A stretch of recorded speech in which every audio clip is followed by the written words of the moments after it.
Non, on est dans une situation où c'est ce que vous dites qui renforce l'extrémisme. Quand vous dites que l'immigration pose un problème, il faut aussi parler des avantages de l'immigration. Parce que moi, quand je travaille en France, je paye mes impôts ici. Donc les étrangers qui sont là, il y a une partie qui peut travailler et envoyer au pays aider. La majorité paye ses impôts, s'installe dans vos pays, enrichit vos pays.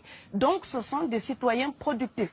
Après, il faut voir, il y a une minorité qui vient, il y a des morts, certes.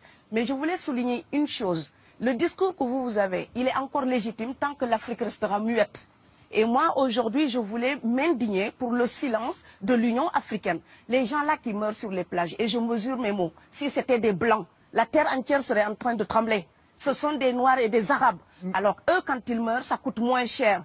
Ici, j'étais venu en 2008 et j'avais dit, l'Union européenne, avec ses flottes de guerre, avec son économie, je vous dis une chose, si on voulait attaquer nos pays ici en Occident, il y aurait des moyens de se défendre. Donc si on voulait sauver les gens dans l'Atlantique, dans la Méditerranée, on le ferait. Parce que les moyens qu'on a mis pour Frontex, on aurait pu les utiliser pour sauver les gens. Mais on attend qu'ils meurent d'abord. C'est à croire que le laisser mourir est même un outil dissuasif. Et je vais vous dire une chose, ça ne dissuade personne. Parce que quelqu'un qui part et qui envisage l'éventualité d'un échec, celui-là peut trouver le péril absurde et donc l'éviter. Mais celui qui part pour la survie, qui considère que la vie qu'il a à perdre ne vaut rien, eh bien celui-là, sa force est inouïe. Parce qu'il n'a pas peur de la mort. Mais c'est exactement pourquoi il faut fermer des frontières complètement. Il faut sauver l'Afrique et sauver l'Europe. Vous ne pourrez pas rester comme vous ne resterez pas comme des poissons rouges dans la forteresse européenne. La crise actuelle nous a démontré ça. Au jour d'aujourd'hui, l'Europe ne sera plus jamais épargnée tant qu'il y aura des conflits ailleurs dans le monde. L'Europe ne sera plus jamais opulente tant qu'il y aura des carences ailleurs dans le monde.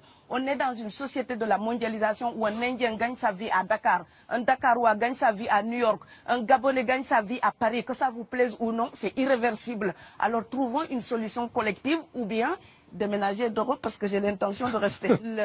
Quand quelqu'un part, c'est comme quelqu'un qui est élu, choisi, peut-être le plus débrouillard. Et il y a tout un clan ou toute une famille qui pose son espoir sur cette personne-là. Monsieur, là, je vous vois bien habillé, bien nourri.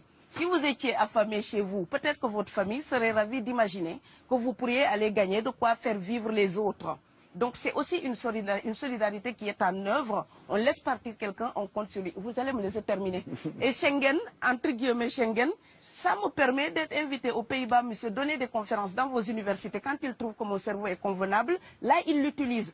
Par contre, ils sont embêtés à l'idée d'avoir mon frère, qui n'est pas aussi diplômé que moi et qui pourrait avoir peut-être envie de travailler dans le bâtiment. Donc, vos pays deviennent schizophrènes. On ne peut pas trier les gens comme ça avec les étrangers utiles et les étrangers néfastes. Et la deuxième chose que je veux dire aussi, c'est que les Européens, là, on voit des Africains qui viennent, d'accord? Ce mouvement, ce déplacement de population, on le voit. Mais on ne voit pas le mouvement des Européens allant vers les autres pays. Alors celui-là, c'est le mouvement des puissants, ceux qui ont l'argent, ceux qui ont le bon passeport. Donc vous allez au Sénégal, vous allez au Mali, vous allez dans n'importe quel pays du monde, au Canada, aux États-Unis, partout où je vais, et je voyage tout le temps, je croise des Français, des Allemands, des Hollandais. Je les rencontre partout sur cette planète parce qu'ils ont le bon passeport. Donc, comme avec l'exotisme, l'Europe s'était arrogé le précepte unique, unilatéral, de l'exotisme. Les autres sont exotiques. Alors que pour quelqu'un de mon village, il n'y a rien de plus exotique que quelqu'un d'Amsterdam. Maintenant, pour l'étranger aussi, pour les voyages des temps modernes avec la mondialisation, quand les pauvres viennent vers vous, il y a des mouvements de foule qu'il faut bloquer. Mais quand vous, avec votre passeport et avec toutes les prétentions que cela donne, vous débarquez dans les pays du tiers-monde, là, vous êtes en terrain conquis. Donc, on voit les pauvres qui se déplacent, on ne voit pas les riches qui investissent dans nos pays. L'Afrique se développe en taux entre 5 et 10%. Ce n'est plus de la progression, c'est de la surchauffe. Sauf que quand des pays du tiers-monde se développent et qu'ils n'ont pas les moyens pour gérer tout ça, il faut une ingénierie, il faut une formation, il faut des populations pour installer une démocratie. Là, cette surchauffe-là, vous avez besoin qu'on reste dominé pour servir de débouché à l'industrie européenne. Alors il faut arrêter l'hypocrisie. On sera riches ensemble ou on va se noyer tous ensemble. Et je pense que l'Afrique et l'Europe, par exemple, sont là comme des enfants qui se regardent à travers un miroir déformant. Il serait enfin temps qu'ils se respectent, qu'elles se respectent suffisamment pour que l'Europe arrête de nous envoyer ses déchets industriels pour construire avec nous de véritables industries, pour que l'Europe participe à ce développement et que l'Afrique, 60 ans après les indépendances, arrête de dire c'est la faute des autres. Au bout d'un moment, indépendance, c'est responsabilité. Si nous sommes vraiment indépendants en Afrique, nous sommes aussi responsables de notre destin. Et ça ne se fera pas sans les Européens et l'Europe ne s'en sortira pas sans l'Afrique parce que sinon nous serons un boulet que vous traînerez. Donc ce monde-là est lié et je pense que l'entente, je rêve d'une entente, d'une fraternité. Oui, je sais, ça fait bisounours. Mais il me faut garder cette utopie-là pour garder le courage d'écrire toutes les nuits. Parce que j'ai fait le vent de l'Atlantique il y a bientôt 12 ans. Aujourd'hui, à l'époque, quand je parlais de dizaines de morts dans l'Atlantique, on me disait « tu exagères ».